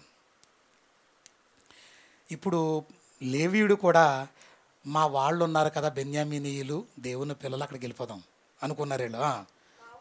కావున వారు గిబియాలో ఆ రాత్రి గడుపుటకు అక్కడికి చేరసాగిరి. అతడు చేరి ఆ ఊరి సంత వీధిలో ఉండెను. బస చేయుటకు ఎవడును వారిని ఇంటికి పిలవలేదు. ఆ చోటి మనుషులు బెన్యామీనీయులు. సాయంకాలమున ఒక ముసలివాడు పొలములోని తన పని నుండి వచ్చాను. ఒక ముసలివాడు. ఎవరు కూడా ఆ ఊరిలోకి వెళ్ళినా కానీ ఎవరు పిల్లలేదంటే వెళ్ళినాయి. కానీ సాయంకాలం మాత్రం ఒక ముసలుడు వచ్చి ఏమంటున్నాడో, పొలములో నుండి వచ్చాను. అతడు ఎఫ్రాయిమీయుల మన్య ప్రదేశము నుండి వచ్చి గిబియాలో నివసించువాడు. అతడు కన్నులెత్తి ఊరి సంత వీధిలో ప్రయాణస్తుడైన ఆ మనిషిని చూచి, నీవెక్కడికి వెళ్ళుచున్నావు, నీవెక్కడ నుండి వచ్చితివి అని అడిగాను. అందుకు అతడు, మేము యోధా బెత్లెహేము నుండి ఎఫ్రాయిమీయుల మన్యము అవతలకు వెళ్ళుచున్నాము. నేను అక్కడి వాడను. నేను యోధా బెత్లెహేమునకు పోయి ఉంటిని. ఇప్పుడు యెహోవా మందిరమునకు వెళ్ళుచున్నాను. ఎవడను తన ఇంట నన్ను చేర్చుకొనలేదు. ఇవి వివరాలని చెప్తున్నాడండి. వివరాలన్నీ చెప్తుంటే ఆ ముసలివాడు ఏం చేశాడంటే, ఎందుకు పని కట్టుకుని అడిగాడు ఆ ముసలివాడు వెళ్ళిన అలాగా? అతని ఇంటి పని నుంచి అతని ఇంటికి అతను పోవచ్చు కదా. ఎందుకు పని కట్టుకుని వెళ్ళని మీరెవరో, మీరు ఎక్కడికి వెళ్తున్నారని ఎందుకు అడుగుతున్నారంటే, అది చాలా భయంకరమైన మనుషులున్న ప్రదేశం. అక్కడ పరిస్థితులు చాలా ఘోరంగా ఉన్నాయి. ఎంత ఘోరంగా ఉన్నాయంటే, అక్కడ మనం చూస్తే ప్రియ దేవుని పిల్లలారా, అక్కడ ఏం జరుగుతున్నాయంటే, ఇప్పుడు ఏం చేశాడు, ఆ ముసలివాడి ఇంటికి వెళ్ళారు వీళ్ళు. వెళ్ళిన తర్వాత ఆ ఊరిలో ఏం జరుగుతుందో 24వ వచనాన్ని కూడా చూద్దాం. 24వ వచనం, 22వ వచనం చూద్దాం. వారు సంతోషించుచుండగా 22వ వచనం, ఆ ఊరి వారిలో కొందరు పోకిరీలు, ఆ ఊరి వారిలో కొందరు పోకిరీలు ఆ ఇల్లు చుట్టుకుని తలుపు కొట్టి, నీ ఇంటికి వచ్చిన మనుషుని మేము ఎరుగునట్లు అతన్ని బయటకు తెమ్మని ఇంటి యజమానుడైన ఆ ముసలివానితో అనగా, ఆ ఊరిలో ఏమున్నారట? పోకిరీలు, పోకిరీ వాళ్ళు ఉన్నారట. నేటి దినాల్లో ఉన్నారా? నేటి దినాల్లో కూడా చాలామంది ఉంటున్నారు. అర్ధరాత్రి 1 గంట 2 గంటలకి ఏ పని పాట లేకపోయినా రోడ్ల మీద నానా హంగామాలు చేస్తూ, పనికి మాలినోడు పుట్టినరోజు అయినా సరే రోడ్ల మీద చేస్తూ, వాడి వల్ల దమ్ముడి ఉపయోగం అలాంటి దుర్మార్గులు పుట్టినరోజులు చేస్తూ ఎంత భయంకరంగా వెచ్చలవెడితనంగా బతుకుతున్నారు చూడండి. గంజాయి మత్తులో ఉంటున్నారు. ఈ మందుతో వచ్చే మత్తు సరిపోవటం లేదు, కిక్కులు సరిపోవటం లేదు వీళ్ళకి. ఎంత తీవ్రమైన పరిస్థితుల్లోకి వెళ్ళిపోతున్నారు చూడండి, ఎంత భయంకరమైన పరిస్థితుల్లోకి వెళ్ళిపోతున్నారు చూడండి. ఆ ముసలివాడిని చాలా బాధ పెట్టారండి. అతను అంటున్నాడు, లోతు గారు మాట్లాడినట్టు మాట్లాడుతున్నాడు ముసలివాడు. దేవదూతలో మనుషులుగా లోతు గారి ఇంటికి వచ్చినప్పుడు వాళ్ళను, మీ దగ్గరకు వచ్చిన వాళ్ళని మాకు పంపించు అని అడుగుతుంటే, లేదు, పెళ్ళి కాని కన్యకలైన నా 2 కుమార్తెలను తీసుకుపోయి మీ మనసుకు ఇష్టం వచ్చినట్టుగా చేసుకోండి అని ఆ రోజు యోబు ఎలా అడ్డుపడ్డాడో, క్షమించండి, లోతు ఎలా అడ్డుపడ్డాడో, ఈరోజు ముసలివాడు ఏం చేస్తున్నాడంటే, పెళ్ళి కాని నా కుమార్తె ఉంది, ఆమెను తీసుకెళ్ళిపోండి అంటున్నాడు. ఆ కింద అంటున్నాడు. ప్రియమైన దేవుని పిల్లలారా, అప్పుడు నిజంగా వాళ్ళు ఏం చేశారంటేనండి, అతని మాట వినలేదు. వీళ్ళు వినకుండా ఏం చేశారంటే, వీళ్ళు ఆ ఉపపత్నిని తీసుకుని పోయారండి. ఆ పోకిరీలందరూ కూడా నిజంగా చెరిచి నిజంగా చావ సిద్ధమై ఉండగా తీసుకొచ్చి పడేశారు. అక్కడ పడేశారు. ఇది ఈమెను మెల్లగా తీసుకుని గాడి మీద ఎక్కించుకుని తన ప్రాంతానికి తీసుకెళ్ళిపోయాడు లేవీయుడు. అప్పుడు ముక్కలుగా ఈమెను కోసి 12 గోత్రాల వారికి ఎందుకు పంపుతున్నాడు తెలుసా అండి? ఎందుకంటే ఇది ఎక్కడ జరిగిందనుకుంటున్నారు? ఈ భయంకరమైన దుశ్చర్య ఎక్కడ జరిగింది? ఇది బెన్యామీనీయులున్న ప్రదేశంలో, దేవుని పిల్లలున్న ప్రాంతాలలో జరిగింది ఇదంతా. చూసారు ఎక్కడ జరిగిందో? దేవుని పిల్లలు ఉన్న ప్రాంతాల్లో జరిగి. ఇప్పుడు ఏం చేశాడంటే, వీళ్ళందరూ ఆలోచన చేశారు, ముక్కలుగా నరికేసి పంపించారు కదా. ఏం చేశారంటే, ఆలోచన చేసి బెన్యామీనీలకు ఒక లేఖ రాస్తున్నారు ఇశ్రాయేలులందరూ. ఇప్పుడు మీ ప్రాంతాలలో ఇంత ఘోరం జరిగింది, మీరేం చేస్తున్నారు? అసలు మీరేం చేస్తున్నారు? ఇశ్రాయేలీయులైన వారు నీ దగ్గరకు వచ్చినప్పుడు మీ ప్రాంతాల్లోనే ఇది జరిగింది, మీరున్న ప్రాంతాలలో మీరున్నారు, ఏం జరిగింది? అసలు ఆ పోకిరీలను మాకు అప్పగించాలి, మీరు ఆ పోకిరి వాళ్ళను మాకు అప్పగించాలి, వాళ్ళని ఏం చెయ్యాలో అది చేస్తామని లేఖ రాస్తే, ఈ గిబియనీయులు ఏమన్నారు తెలుసా? మేము వాళ్ళను పంపడానికే కుదరదు అని చెప్పారండి. చూడండి, అంటే ఏం జరిగిందన్నమాట? ఏం జరిగింది? ఈ పోకిరీలతో ఈ బెన్యామీనీయులు కలిసిపోయి, స్నేహం పెరిగిపోయి, సొంత జనాంగాన్నైనా వదులుకుంటున్నారు, కానీ ఇంత దుర్మార్గులైన వీళ్లను కాదనుకోలేకపోతున్నారు. ఇప్పుడు ఎలా కలిసిపోయారు చూడండి. చూద్దాం, బైబిల్లో వ్రాయబడిన న్యాయాధిపతుల గ్రంథం 20వ అధ్యాయము 12వ వచనం. ఇశ్రాయేలీయులు, న్యాయాధిపతుల గ్రంథం 20వ అధ్యాయం 12. ఇశ్రాయేలీయులు బెన్యామీనీయులందరి యొద్దకు మనుషులను పంపి, మీలో జరిగిన ఈ చెడుతనమేమిటి? గిబియాలో ఉన్న ఆ దుష్టులను అప్పగించుడి, వారిని చంపి ఇశ్రాయేలీయులలో నుండి దోషమును పరిహరింపచేయుదుమని పలికింపగా, బెన్యామీనీయులు తమ సహోదరులకు ఇశ్రాయేలీయుల ఎదుట మాట విననొల్లక అని చూడండి. అదిగో, ఎవరి మాట వినలేదు? సహోదరులు సొంతోళ్ళ మాట వినట్లేదేండో. ఎవరితో కలిసిపోయారు? పోకిరీలతో కలిసిపోయారు. పోకిరీలతో కలిసిపోయి యుద్ధమునకు బయలుదేరవలెనని తమ పట్టణములో నుండి వచ్చి గిబియాలో కూడుకొనిరి. అంటే ఏమైపోయారంటే వీళ్ళు అందరూ వచ్చి ఎలా ఉందో చూసారా? వాళ్ళ సహవాసం ఎలా ఉందో చూసారా? వీళ్ళ సహవాసం చూసారా ఎలాగుందో? పోకిరీలతో కలిసిపోయారు వీళ్ళు. దేవుడు ఏం చెప్పాడు వీళ్ళకి? ఏం చెప్పాడు దేవుడు? సొంత వాళ్ళ మాట కూడా లెక్క చేయటం లేదంటే, దేవుని మాట కూడా వినటం లేదంటే, చూడండి అసలు వాళ్ళు ఏం చేశారో. వాళ్ళు ఏం చేశారని చూడు. దేవుడు ఏం చెప్పాడు? న్యాయాధిపతుల గ్రంథం 1వ అధ్యాయము 21వ వచనంలో దేవుడు ఎప్పుడో చెప్పేశాడు వాళ్ళకి. ఎప్పుడో చెప్పాడు ప్రియులారా. యెరూషలేములో నివసించు, న్యాయాధిపతుల గ్రంథము 1వ అధ్యాయము 21వ వచనం. యెరూషలేములో నివసించు యెబూసీయులను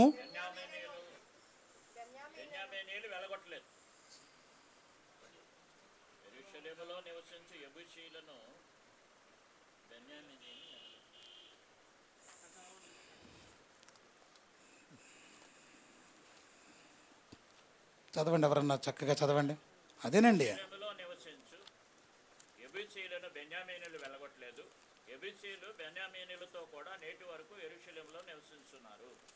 ఏం జరిగిందండి ఇక్కడ?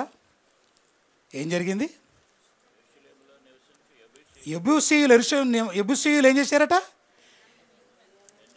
బెన్యామీనీయులను వెళ్ళగొట్టలేదటండి. వీళ్ళు యెరూషలేములో నివసించు యెబూసీయులను బెన్యామీనీయులు వెళ్ళగొట్టలేదు. ఏం చేశారు మరి? దేవుడు వెళ్ళగొట్టమన్నాడా? కాబట్టి యెబూసీయులు బెన్యామీనీయులతో కూడా నేటి వరకు యెరూషలేములో నివసించుచున్నారు. చూసారా? అంటే ఇప్పుడు వీళ్ళని ఏం చేశారన్నమాట? వీళ్ళతో కలిపి వెళ్ళగొట్టమని దేవుడు చెప్పినా వినకుండా వాళ్ళతోనే కలిసిమెలిసి ఉంటున్నారు. ప్రియమైన దేవుని ఎంత దుశ్చర్య చేశారండి వీళ్ళు. వాళ్ళతో విద్యోడుగా ఉండండి అని చెబుతుంటే, వాళ్ళతో ఉండకూడి అని చెబుతున్నా, అవిశ్వాసులతో కలిసి ఉండొద్దని చెబుతున్నా వీళ్ళు కలిసి బ్రతుకుతున్నారు. చూడండి ఎంత దారుణంగా ఉందో. ఈరోజు చాలామందిని చూస్తుంటాం, క్రైస్తవులుగా ఉంటున్న వాళ్ళని కూడా చూస్తుంటే అప్పుడప్పుడు ఆచారాలు సాంప్రదాయాలన్నీ బయటికి తీసుకొస్తుంటారా? ముహూర్తాలు లేకుండా ఉండలేకపోతున్నారు. ఎవరు చెప్పనా? క్రైస్తవులు. వాస్తులు బాగా చూసుకునేది ఎవరు చెప్పనా? క్రైస్తవులు. అసలు క్రీస్తును నమ్మిన నువ్వు వాస్తును నమ్మొచ్చా? క్రీస్తును నమ్మిన నువ్వు వాస్తును నమ్మొచ్చా? ముహూర్తాల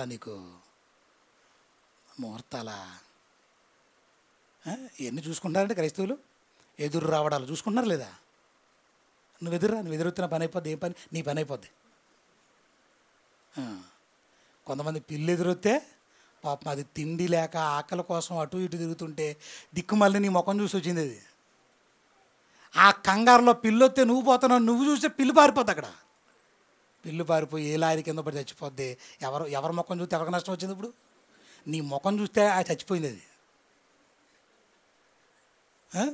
మంగళవారం మంచిది కదండి. అప్పుడప్పుడు పెళ్ళిళ్ళకి డేట్లు అడుగుతారు చాలామంది. డేట్లు అడిగి తర్వాత మార్చేస్తుంటారు రాలే. మరి నన్ను అడగడం ఎందుకు? అలాంటప్పుడు మమ్మల్ని అడగడం ఎందుకు? అనే మొత్తం అంతా మీరే, అంత దేవుడి ప్రకారమే, మీ ఇష్ట ప్రకారమే అని ఒంటిగంటకి ఎక్కిస్తుంటారు స్టేజ్ మమ్మల్ని. పెళ్ళిళ్ళు కానీ అక్కడ చాలా చోట్ల దేవుడి ఇష్టాన్ని నెరవేర్చరు. వాళ్ళ ఇష్టాలే.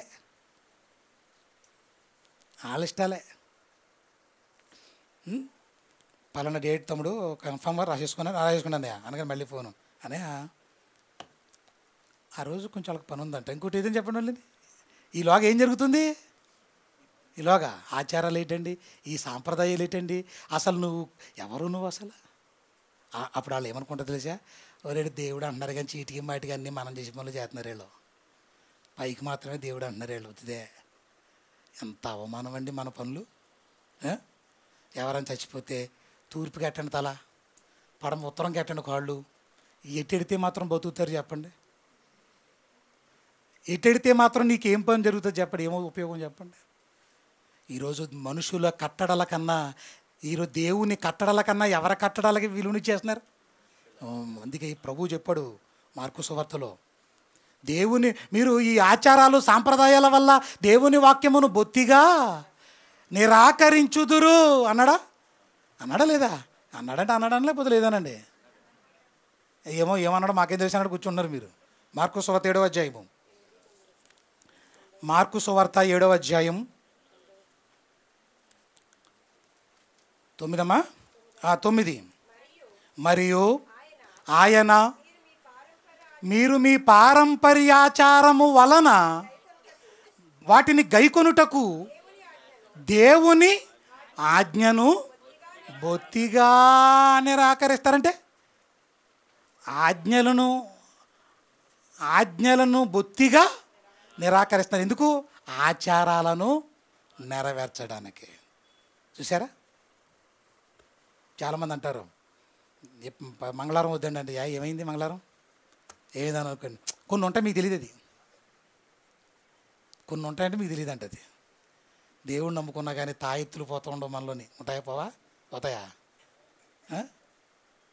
తాయెత్తు ఏటది? తాయెత్తు ఎందుకు అది ప్రార్థనలో కనపడతారు, మళ్ళీ అక్కడ కూడా ఎవరో ఏదో చేయించారంటండి, ఏదో చెడు చేయించారట. చెడు నీకన్నా చెడా? ఇలాంటి చెప్పుకుని ఈరోజు ఆ వీక్నెస్లు వల్ల ఏమవుతున్నారు, మొత్తం దేవునికి నెమ్మది. ఇప్పుడు ఎక్కడి నుంచి ఎక్కడికి వెళ్ళిపోతుంది వీళ్ళకి విశ్వాసం. ఇప్పుడు మనల్ని ఏం ప్రార్థన చేయమంటారో మెడలోనేమో తాయిస్తుంది, ఆ ప్రార్థన మొత్తాన్ని తగ్గిపోయింది. ఇప్పుడు ఎవరు తగ్గించారనుకుంటారు వీళ్ళు? ఏదోరా రెండేట్లేదు జరుగుతుంది. మనకి నిజంగా ఏథెన్సు పట్టణంలో అతి దేవతా భక్తి గలవారు ఉన్నట్టుగా ఈరోజు మనం ఏం చేస్తామంటే ఈ రెండింటి మధ్య మన ప్రవర్తన నచ్చటం లేదు దేవుడికి. ఒక మాట చూద్దాం ప్రియులారా, ఒక మాట చూద్దాం. మొదటి రాజుల గ్రంథము 18వ అధ్యాయం 21వ వచనం. ఏలియా ప్రవక్త ఏమని మాట్లాడుతున్నాడు చూడండి. మొదటి రాజుల గ్రంథము 18వ అధ్యాయము 21వ వచనం. ఏలియా జనులందరి దగ్గరికి వచ్చి ఎన్నాళ్ళ మట్టుకు మీరు 2 తలంపుల మధ్య చొరబడుచుందురు అన్నాడు. చూసారేమన్నాడు అంటే ఎన్నాళ్ళు మీరు 2 తలంపులు అంటే 2 ఉద్దేశాలు, 2 ఆలోచనల మధ్య మీరు తడబడుచుందురు. మీరు యెహోవా దేవుడైతే ఆయనను అనుసరించండి, ఒకవేళ బయలు దేవుడైతే వారిని అనుసరించండి. ఎంత క్లియర్గా చెప్పాడండి. 2 వద్దంటున్నాడు. ఒకవేళ యెహోవా దేవుడు అనుకో ఆయన అనుసరించండి, బయలు దేవుడు అనుకో బయలును అనుసరించుకోండి. అక్కడొక అడుగు ఇక్కడొక అడుగు, లోకములో కాసేపు దేవునిలో కాసేపు, లోకంలో కాసేపు దేవునిలో కాసేపు. ఇదేమవుతుంది? ఏమన్నాడు? 2 తలంపులు. ఇశ్రాయేలు ఎలా ఉన్నారు? 2 తలంపుల మధ్య. ఏమండి మన గురించి అడుగుతాను, మనకి ఎన్ని తలంపులు ఉన్నాయి చెప్పండి. మన సంగతి ఏంటి చెప్పండి. ఇశ్రాయేలీలను తగ్గితేసుకుంటాం మనం. ఇప్పుడు మనకెన్ని తలంపులు ఉన్నాయి?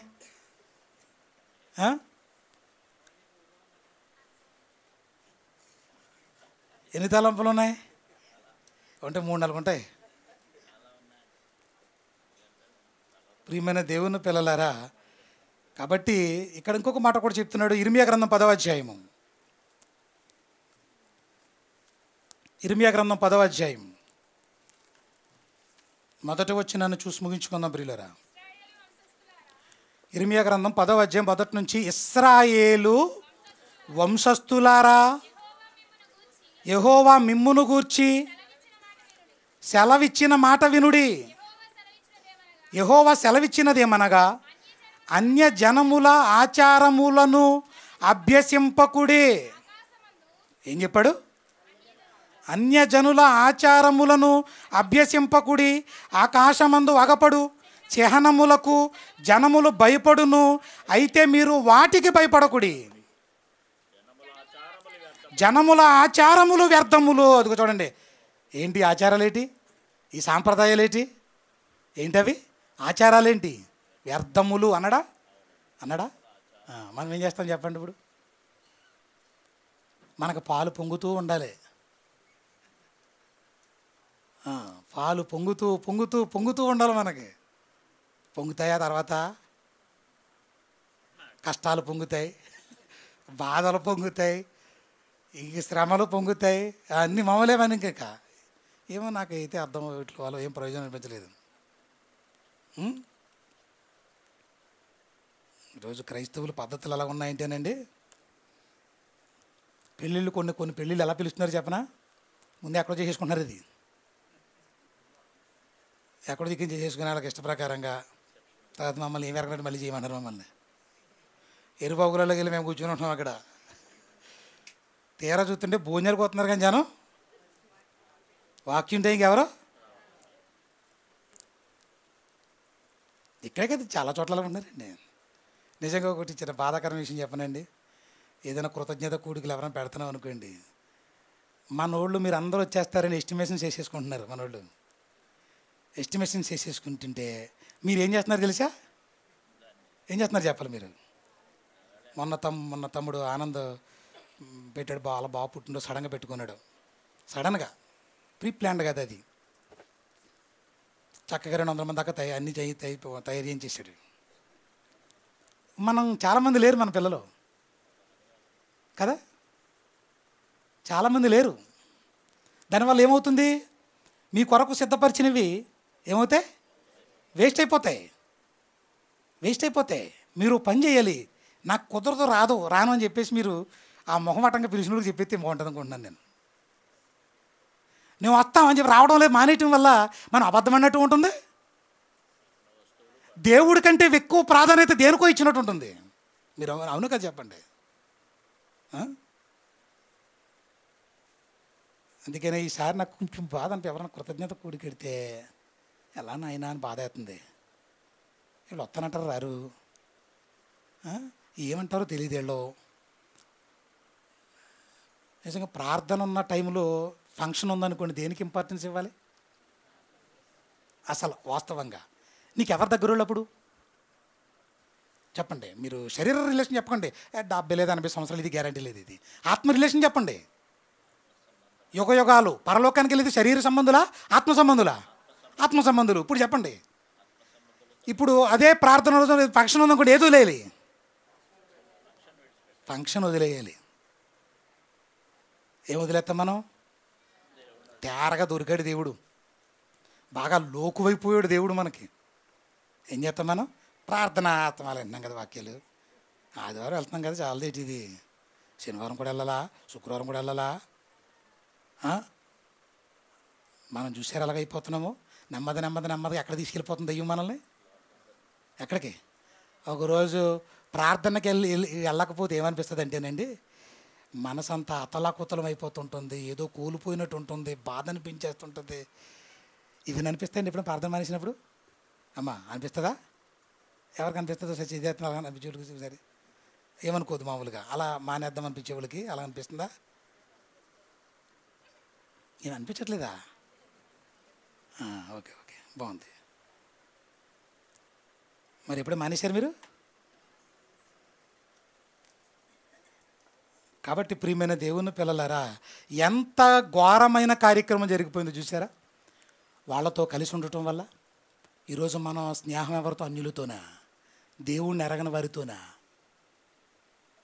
చెప్పండి, ఎవరితో మన సహవాసం? అంటే మనం ఏమనుకుంటున్నామని కాదు, మన కుటుంబంలో కూడా జరిగిపోతాయి ఏంటి ఎలాంటి.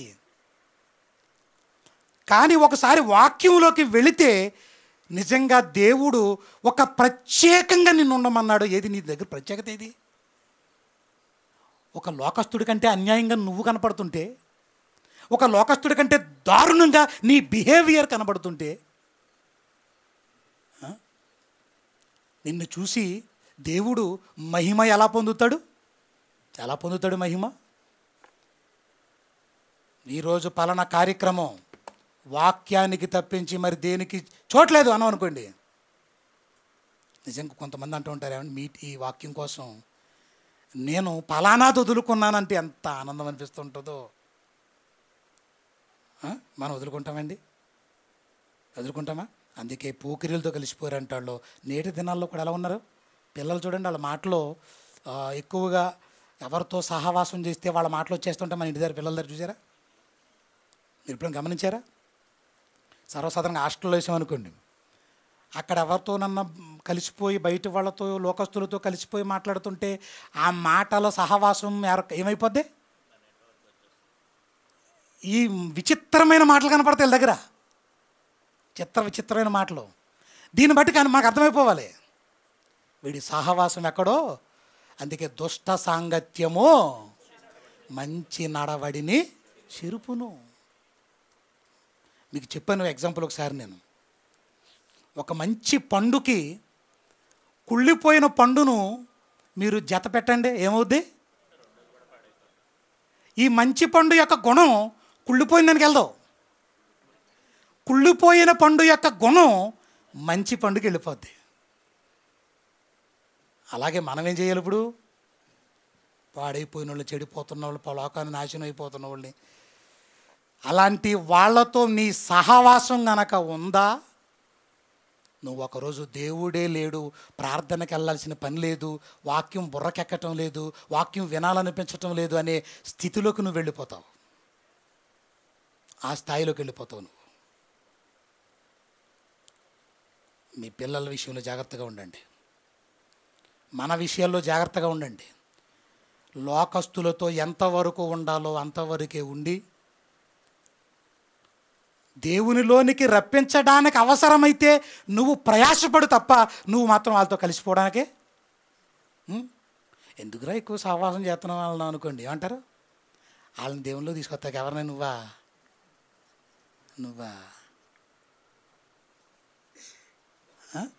వాళ్ళని దేవునిలోకి తీసుకొస్తాకే నువ్వు వాళ్ళ రూట్లోకి వెళ్తావా? చివరికి ఎవరు రూట్లో వెళ్ళిపోతారు?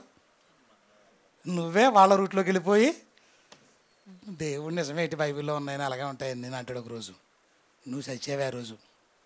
కాబట్టి ప్రభునందు ప్రియులారా, లోక స్నేహము దేవునితో వైరం. లోక స్నేహము దేవునితో వైరం.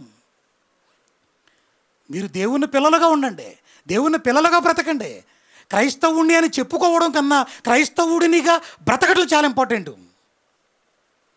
అవి శ్రమలు వచ్చినా, నిందలు వచ్చినా, అవమానం వచ్చినా. కాబట్టి ఈ భయంకరమైనటువంటి ప్రపంచంలో ఎవరితో కలవద్దన్నాడు దేవుడు? నువ్వు కలిసిమెలిసి తిరుగుతుంటే, వాళ్ళతో పాటు నువ్వు సినిమాకి వెళ్ళిపోతుంటే, వాళ్ళతో పాటు నువ్వు తాగుతుంటే, వాళ్ళతో పాటు నువ్వు తిరుగుతుంటే, వాళ్ళతో పాటు నువ్వు రాజకీయాల్లో ఉంటుంటే, వాళ్ళతో పాటు నువ్వు లోకస్తులతో ఉంటుంటే, వాళ్ళతో పాటు నువ్వు ఏ కార్యం వాళ్ళ నదికి వచ్చారు, నువ్వు నా దగ్గరికి వెళ్తావు, నువ్వు నా దగ్గర నేను నీ దగ్గరికి వెళ్తాను, ఎలా ఉంటుంటే చూసారు ఎంత ఘోరం జరిగిపోయిందో. ఇశ్రాయేలీయులు ఉన్న చోట పోకిరీలతో పనేంటి? దేవుని పిల్లలుగా ఉన్న మీరు మీ సహవాసం ఎవరితో చెప్పండి? మీ సహవాసం ఎవరితో? మీ సహవాసాలు ఎవరితో?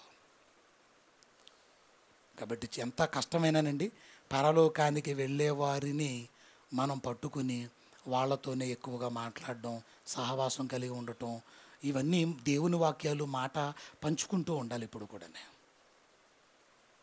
పరలోకానికి వెళ్ళాలనుకుంటున్న వారితో పంచుకుంటూ ఉండాలి. లోకస్తులతో నిండిపోతున్న వారితో మనం ఉండొద్దు ప్రియమైన దేవుని పిల్లలారా. అసలు చీకటికి వెలుగుతూ పనేంటి?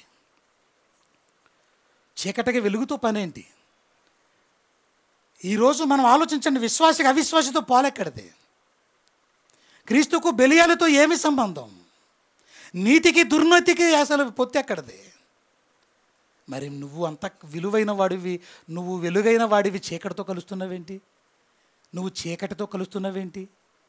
ఈ వేళ చేసింది ఏంటంటే చీకటి సంబంధులను ఉండనిచ్చారు. చీకటి సంబంధులుగా ఉన్న వాళ్ళతో కలిసిపోతున్నారు పోకిరీలతో. ఈరోజు మనల్ని ఏమన్నాడు తెలుసా? మీరు సరసోక్తులైనను, పోకిరి మాటలైనను, వెర్రి మాటలైనను మీరు బూతులైనను ఉచ్చరించకూడదు, ఇవి మీకు తగినది కాదు అన్నాడు. చూడండి, చాలామంది చూడండి, ఎటకారాలు ఎక్కువ, సరసోక్తులు ఎక్కువ, వెర్రి మాటలు ఎక్కువ, పోకిరి మాటలు. మరి అవి ఎలా ఉంటుందో మరి అవి పోకిరి మాటలు. దేవుడు అంటున్న ఈ మాటలు ఒక్కసారి ఆలోచించండి ప్రియులారా. మనం ఎవరమండి? లోకంలో ప్రత్యేకంగా ఉన్న వారమా, లోకస్తులతో కలిసిపోయిన వారమా? చెప్పండి ఇప్పుడు మీరు. అయిపోయింది. మనం ఎవరం చెప్పండి? ప్రత్యేకంగా ఉండాల్సిన వారం, కానీ ఉండటం లేదా?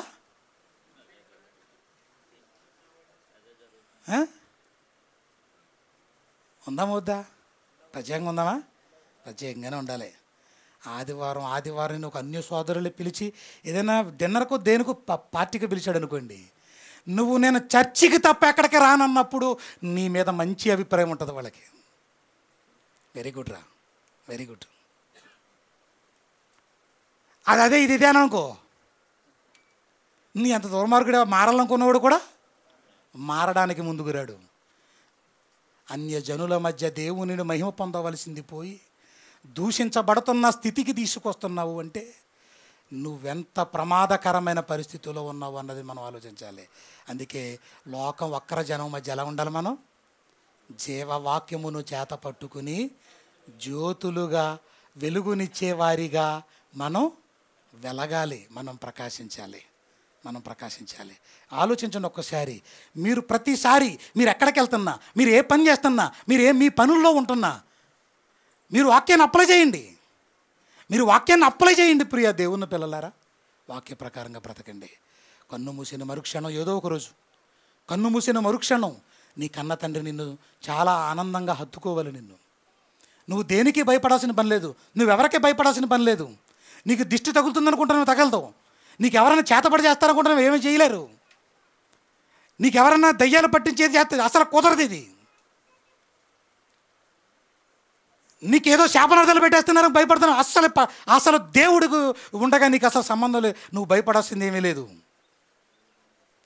మీరు ఎందుకు భయపడుతున్నారు అన్నాడు శిష్యులతో ప్రభువు. మీరు ఎందుకు భయపడుతున్నారు? తుఫాను వస్తుందనా? సముద్రం అలలు ఎగిసి పడిపోతున్నాయనా? వద్దు. సముద్రాన్ని, గాలులను, తుఫానులను సృష్టించిన వాడిని నేను ఉండగా నీకెందుకు భయం? నేను మీకున్నాను కాబట్టి భయపడవలసిన వాటికి కూడా మీరు భయపడొద్దు నేను ఉన్నప్పుడు అన్నాడు ప్రభువు. అంత ధైర్యంగా బతకాలి మనం, అంత ఆదరణ కలిగి బతకాలి దేవుని పిల్లలారా. కాబట్టి మనం అందరం కూడా ఈ దేవుని మాటలను నెమరవేసుకుంటూ మాట్లాడుతాను. మీరు ఎవరితో మాట్లాడుతున్నారు, ఎవరితో సహవాసం చేస్తున్నారు, మీరు ఎవరితో జోడుగా ఉంటున్నారు, మీరు ఎవరితో కలిసిమెలిసి తిరుగుతున్నారు, మీరు ఎవరితో ఎక్కువగా సాంగత్యంలో ఉంటున్నారు. మీ పరిశుద్ధతను కాపాడుకోండి, మీ పవిత్రతను కాపాడుకోండి, మీ రక్షణను కాపాడుకోండి, మీ భక్తిని కాపాడుకోండి. వాటిని అపహరించే సైతానుగాడు మన చుట్టూరు ఎవరో ఒకరి ద్వారా మన వైపు తిరుగుతూనే ఉంటాడో ఇది గమనించి జాగ్రత్తగా తీసుకుందాం. ప్రార్థన చేసుకుందాం. ప్రియులారా, మహాగణుడా, మహోన్నతుడు అయిన మా తండ్రి, నాయనా, ఇంతవరకు విలువైన మీ మాటలు మేమందరం వినడానికి మీ కృపా మహాభాగ్యము కల్పించినందుకు, సహాయం దయచేసినందుకు స్తుతులు చెల్లిస్తున్నాము తండ్రి. ఇశ్రాయేలీయులు నాయనా, ఆ బెన్యామీనీయులు మీ పిల్లలుగా ఉన్నవారు పోకిరీలతో కలిసిపోవటం వల్ల వేల మంది మరణాలకు కారణమైపోయారు నాయన. వేలాది మంది మరణాలు కారణకులుగా మిగిలిపోయారు తండ్రి. ఇదిగో నాయన, ఈనాటి సమాజంలో మాకు క్రీస్తు రక్తము చేత కడగబడిన మేము ప్రత్యేకంగా ఉండాలని, పరిశుద్ధంగా బ్రతకాలని, పవిత్రంగా ఉండాలని, లోకస్తులకు మేము వేరుగా ఒక ప్రత్యేకంగా కనిపించాలని మీరు కోరుకున్నారు నాయన. మీ కోరికను నెరవేర్చే వారముగా మీ కృపా కాపుదల మాకు దయచేయండి. విన్న మాటలు మా అందరి హృదయాలలో సమృద్ధిగా ఫలింపజేయమని మీరే నాయన మీ బిడ్డలందరికీ మీ సహాయం సహకారాలు అందించండి. వినగలిగే చెవులు మా అందరికీ దయచేయండి తండ్రి. మీ మాటలను మా చెవులతో కాదు, మా హృదయాలతో విని వాటిని మా మనసు నిండా నింపుకొని వాటి ప్రకారముగా జీవించే భాగ్యం ప్రసాదించండి నాయన. వాక్యాన్ని వినడమే కాదు, విన్నా దానిని ఆచరించాలి, విన్నా దాని ప్రకారం నడుచుకోవాలి. అలా నడుచుకొనకపోతే మీరెంత సీరియస్గా ఉండబోతున్నారో తండ్రి అర్థం చేసుకునే భాగ్యం ప్రతి ఒక్కరికి దయచేయమని, బహు జాగ్రత్త కలిగి పరిశుద్ధతలో, పవిత్రతలో, విశ్వాసములో, ప్రేమలో నా తండ్రి యథార్థతలో నీ పిల్లలుగా మేమందరం ప్రత్యేకంగా జీవించే భాగ్యము దయచేయమని, మా ద్వారా మీరు మహిమ ఘనతా ప్రభావాలు పొందుకొనమని యేసుక్రీస్తు ప్రభువారి పరిశుద్ధమైన నామములో ఈ ప్రార్థన అడుగుచున్నాము తండ్రి. ఆమేన్.